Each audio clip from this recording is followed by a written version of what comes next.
বাংলা সংস্কৃতির উপর ফের প্রবল আঘাত, চারপাশ থেকে যেন গলা টিপে শ্বাসরোধের চেষ্টা।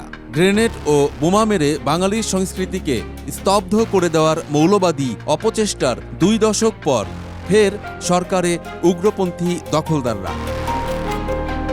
গত 18 আগস্ট সংস্কৃতি বিনাশের সেই সুযোগের পূর্ণ সদ্ব্যবহার করল উগ্রবাদীরা। স্বাধীনতা বিরোধী জামাতে ইসলামী ও এর সন্ত্রাসী সংগঠনগুলোর জঙ্গিরা দেশের প্রধান দুটি সংবাদপত্রে তাণ্ডব চালিয়ে ক্ষান্ত হয়নি।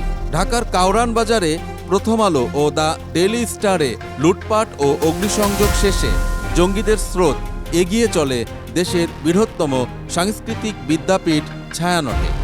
18 ডিসেম্বর রাতে প্রতিষ্ঠানটির সঙ্গীত শিক্ষা বিভাগ ও শিশু বিদ্যালয় নালন্দায় নজিরবিহীন তাণ্ডব চলে।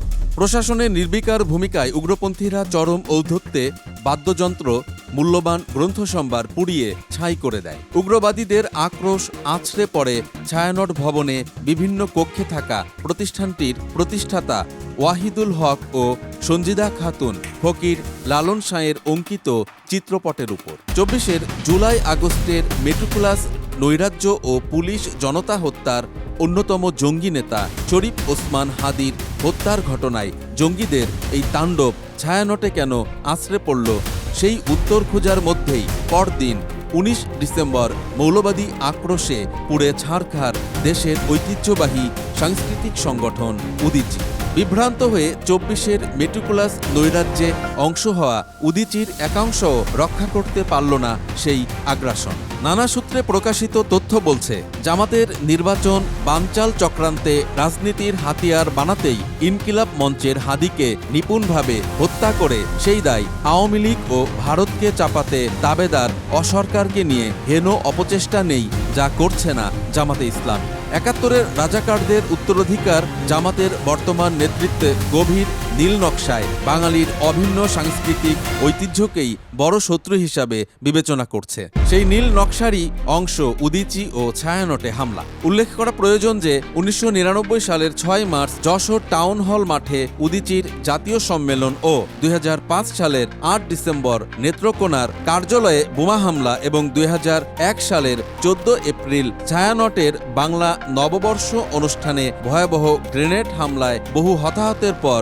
এবারই সবচেয়ে বড় সমন্বিত আঘাতটি করেছে জামাতের নেতৃত্বাধীন জঙ্গিরা। এসব ঘটনায় দায়েরকৃত মামলায় খণ্ডিত দুর্ধর্ষ জঙ্গিরা 24 চক্রান্তের আন্দোলনে বৈধ সরকারকে হটিয়ে ক্ষমতায় আসীন হওয়ার পর কোনো আইনি প্রক্রিয়া ছাড়াই কারাগার থেকে বেরিয়ে যায়। সম্প্রতি দেশ জুড়ে হত্যা ও নৈরাজ্যের নেতৃত্বে মূলত এই জেল পালানো জঙ্গিরাই। থানা লুট করা অস্ত্র তাদের আরও বলবান করেছে। রয়েছে পাকিস্তানি জঙ্গি গ্রুপ ও কুখ্যাত ISI এর প্রত্যক্ষ মদত। এ অবস্থায় এখন তারা থোড়াই কেয়ার করছে ফরমায়েশি প্রশাসনকে। 1.5 বছরের বেশি সময় অবৈধ ক্ষমতা কুক্ষিগত করে দেশের কল্যাণে সামান্যতম কিছু না করতে পারলেও গণতান্ত্রিক ও মুক্তিযুদ্ধের প্রতি দায়বদ্ধ প্রগতিশীল রাজনৈতিক ও সাংস্কৃতিক শক্তির শেকড় উৎপাটনে সর্বশক্তি নিয়োগ করেছে উগ্রপন্থীরা।